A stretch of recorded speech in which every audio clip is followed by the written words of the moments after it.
वर्षांची मक्तेदारी असलेला हा टायर वर्क्स या व्यवसायामध्ये आपल्या पतीच्या खांद्याला खांदा लावून सरिता वानखडे या व्यवसायामध्ये आपलं अस्तित्व निर्माण करत आहे। या व्यवसायामध्ये त्यांनी आपली स्वतःची एक ओळख करून घेतली आहे।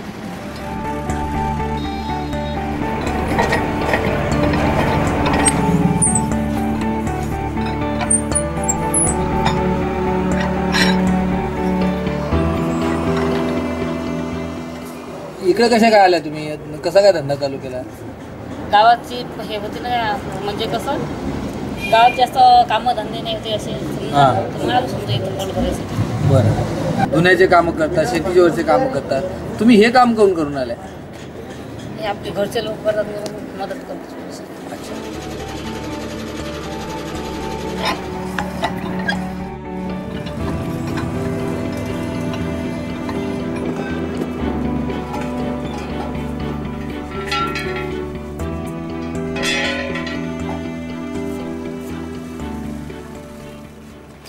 मला एक सांगा की तुम्ही आता तुम्हाला 2 मुलं आहेत, मुलगी आहे, त्यालाही या व्यवसायात आणणार आहे का तुम्ही? नाही। का बरं नाही आणणार? बाबासाहेबांना सांगितलं ना शिकायचं, एकदम पुढे जायचं।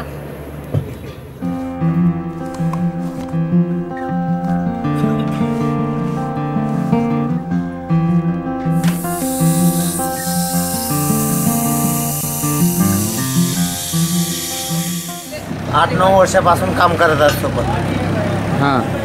जवळजवळ म्हणजे चांगला रात्रंदिवस हे काम करू लागतात। रातचे 12-12, 1-1 वाजता पण कामाला येते। ऑपरेशन जेव्हा झालं ना महिना 1.5 महिन्या अगोदर, त्यावेळेस अकोल्यावरून अपडाऊन करून दुकान चालवलेलं।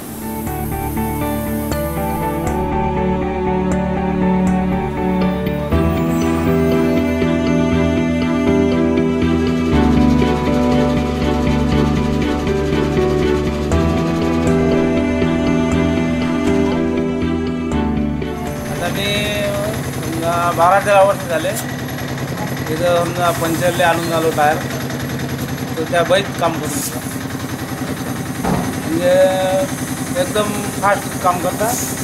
आणि एका टाइमला माणूस तरी समजा कमी काम करेल त्याच्यापेक्षा काम फास्ट।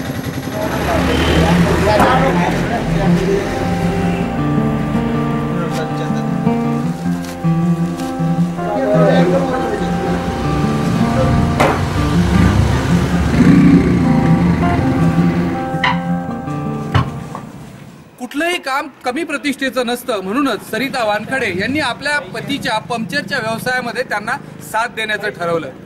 पतीच्या खांद्याला खांदा लावून त्या या व्यवसायामध्ये आपलं पाय रोवत आहेत आणि पाय रोवत असतानाच स्त्री पुरुष समानतेच्या चळवळीला योगदान देत आहेत। Praveen Manohar, Bharat for India, Akola.